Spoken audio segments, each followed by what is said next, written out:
Look at what's happening with euro dollar. I mean, we're just off by 1/10, like 119. I mean, is this an appropriate reaction for what we heard? Well, difficult to say. You have to speak to a currency trader about that. But I heard some of the comments your guests were making here, and I think some of those are spot on. I mean, we're not saying here, and there isn't a sense in the Governing Council, that it will necessarily be December that a final decision is taking. But there are two concerns here. One is that the decision is incredibly complex. It's not just about the bond purchase programme. It's about all the other stimulus levels and also what's happening in the economy, with inflation just failing to pick up even though growth is.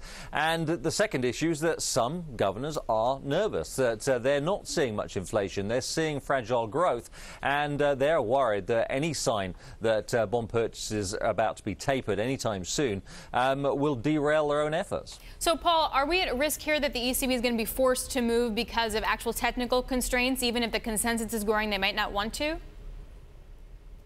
I think there's no doubt technical constraints are an issue. The scarcity of bonds that could turn into a shortage of bonds, particularly in places like Germany, and also already running into them in areas like Portugal, Cyprus. And then there are the constraints within the programme, the self-imposed ones in issuer limits, capital key. Those are probably up for debate, but we know that some policy members on the record saying that they really don't think they should be changed.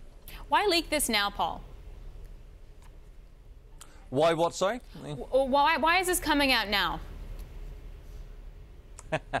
Again, I mean, we're going into a meeting, so you have to remember this is the first time that we're going to have formal talks within the Governing Council on the bond purchase programme going into 2018. This is a tight timetable. The Fed started formal discussions on its tapering programme in June 2013, and it had already been flagged by Ben Bernanke in May, causing the taper tantrum. There was a high level of debate right through until the Fed took its final decision in December. The ECB is following a similar path, but a very constrained time frame, and that causes some frayed nerves.